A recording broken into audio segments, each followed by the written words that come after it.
మీ అందరికీ ఒక మాట చెప్పాలని పిలిచాను. నేను చేసిన తప్పుకి ప్రాయశ్చిత్తంగా నేను వీణని పెళ్లి చేసుకోవడానికి ఒప్పుకుంటున్నాను. ఈ విషయంలో మీరు ఎలా చెప్తే అలా చేయడానికి నేను సిద్ధం. ఏంటి రిషి ఇది? మరో కొత్త నాటకమా? ఇప్పటి వరకు ఎంత అడిగినా ఒప్పుకొని వాడివి ఇప్పుడు ఉన్నట్టుండి ఎలా ఒప్పుకున్నావు? మళ్ళీ ఏం చేద్దాం అనుకుంటున్నావు? నేను వస్తుంటే నాకు అమ్మ కనిపించింది. సరస్వతి కనిపించిందా? ఎప్పుడు? ఎక్కడ? కనిపిస్తే ఇంటికి తీసుకురాకుండా ఎలా వచ్చావురా? అసలు అసలు సరస్వతి ఎక్కడ కనిపించింది? నీతో ఏం మాట్లాడింది? వీణని పెళ్లి చేసుకోమని అమ్మ చెప్పింది. వీణని పెళ్లి చేసుకుంటే అమ్మని ఇంటికి రమ్మని షరతు పెట్టాను.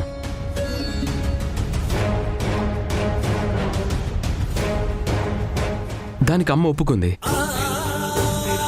నేను వీణని పెళ్లి చేసుకోవడానికి సిద్ధంగా ఉన్నాను. సరస్వతి చెప్పిందంటే తప్పకుండా వస్తుంది. వేద చెప్పిన మాటే సరస్వతి కూడా చెప్పింది. సరస్వతి చెప్పిందంటే అందులో ఖచ్చితంగా న్యాయం ఉంటుంది. సరస్వతి మాట నమ్ముతున్నాను. వీణకి రిషికి పెళ్లి చేయడానికి ఏర్పాట్లు చేస్తాను. అలాగైనా సరస్వతి మాటిచ్చిన ప్రకారం ఇంటికి తిరిగి వస్తుంది. బాగుంది సంబడం. మీ ఇష్ట ప్రకారం మీరు అనుకుంటుంటే ఇక్కడ ముందుగా అనుకున్న మాట సంగతి ఏంటి? మీ మొహాలు మండ. నా కూతుర్ని రిషికిచ్చి పెళ్లి చేస్తానని మాటిచ్చి ఇప్పుడేమో నీ పెళ్ళని చెప్పిందని మాట మార్చేస్తావా? నాకిచ్చిన మాట ప్రకారం నా చిన్నల్లుండి నా కూతురికిచ్చి పెళ్లి చేసి తీరాల్సిందే. ఇక్కడ ఏమైనా విడ్డూరం జరుగుతుంది అమ్మా? అలా చూస్తూ నుంచున్నా? నేను అడిగిన దానికి సమాధానం చెప్పండి. చూడు భాగ్యం, నీకిచ్చిన మాట వాస్తవమే. కానీ ఇప్పుడు జరుగుతున్న పరిస్థితులు చూస్తుంటే వీణకి రిషినిచ్చి పెళ్లి చేయడమే కరెక్ట్. వీణ విషయంలో రిషి ఇలా చేస్తాడని ఎవరు ఊహించలేదు. ఆల్రెడీ రిషి వల్ల నష్టపోయిన వీణకి ఈ పెళ్లి ద్వారా అయినా న్యాయం చేయాలి.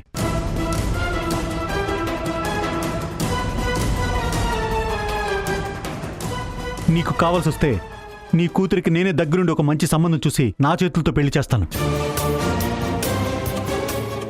ఈ పెళ్లి కుటుంబం పరువు బయటికి పోకుండా అందరి ముందు మన పరువు నిలబెట్టడానికి మనకున్న ఒకే ఒక అవకాశం.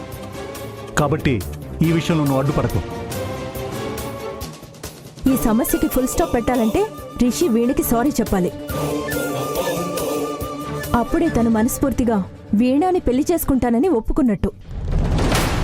వీళ్ల పెళ్లితో ఈ గొడవలన్నీ ఇక్కడితో ఆగిపోవడమే మనందరికీ కావాలి.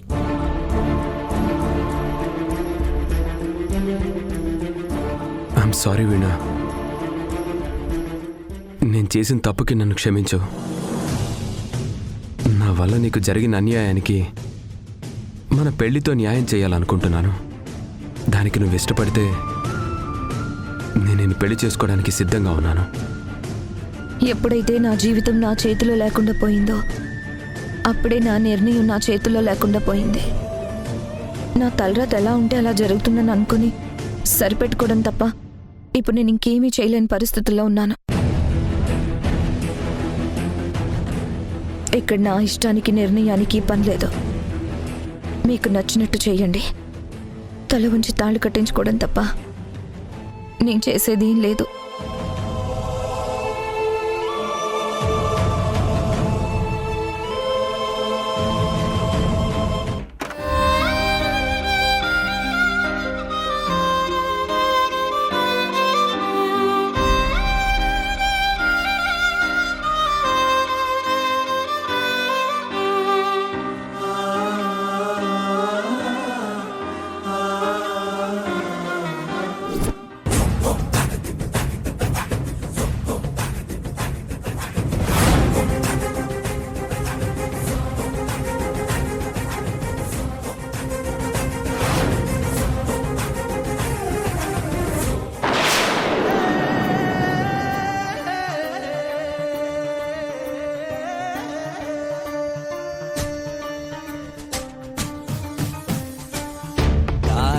గీత గీస్తే ఆగదే నీ ఈడే ముసుగేస్తే దాగదే, సత్యం చెరిపేస్తే స్వప్నమై మారిపోదులే. నేరం చేసిందే ఎవ్వరో, ఆ సాక్ష్యం ఉందే నివురులో. అన్వేషణనే ఆపనే నిప్పు కోసమే. అన్ని దారులు జల్లడేయనా, నింగి నేలలన్నీ పొంచి చూడనా. ఆకురాలినా చప్పుడయ్యినా, శత్రువున్న జాడ గుర్తు పట్టనా. చీకటేవో ఉచ్చులాగా మారే, వేకువే ఏ దిక్కులోన దాగే. ఎదురయ్యే ఈ ప్రశ్నలెన్నో నేడే, ఛేదిస్తా కమ్మిన చిక్కులన్నీ.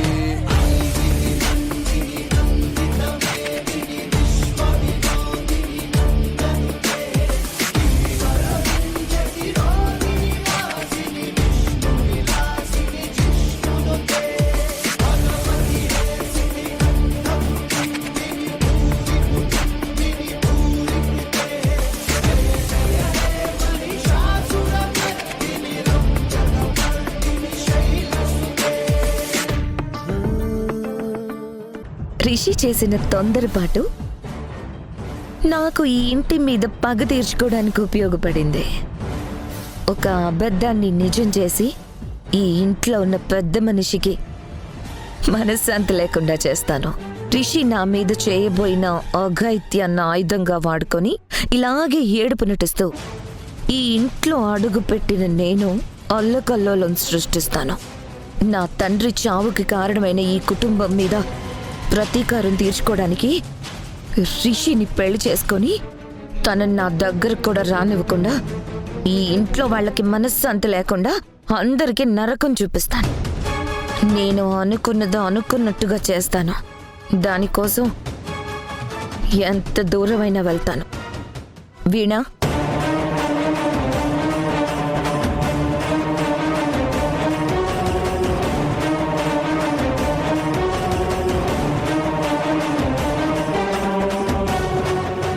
నీ స్వార్థం కోసం చేస్తున్న ఈ పని నీకు తప్పుగా అనిపించట్లేదా? నువ్వు చేస్తుంది తప్పు వీణా, అయినా పర్వాలేదు. నా పగ తీరడం కోసం నేను ఎన్ని తప్పులైనా చేస్తాను, ఎంతకైనా వెళ్తాను. నా తండ్రిని చంపి నన్ను ఒంటరిదాన్ని చేసిన ఈ మనుషుల్ని కూడా అందరూ ఉన్నా ఎవ్వరూ లేని ఒంటరి వాళ్ళలా చేస్తాను. ఈ కుటుంబాన్ని సర్వనాశనం చేస్తాను. అది చూశాక, నా పగ తీరాక అప్పుడు వెళ్ళి నా బావ కాళ్ళ మీద పడి క్షమించమని అడుగుతాను. నా కోసం నా బావ ఎన్ని జన్మలైనా ఎదురు చూస్తాడో అన్న నమ్మకం నాకుంది.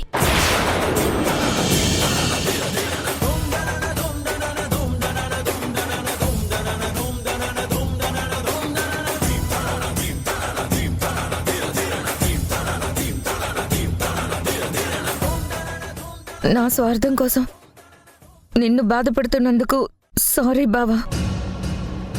నా పగ తీర్చుకోవడానికి ఇంతకు మించిన అవకాశం నాకు రాదు.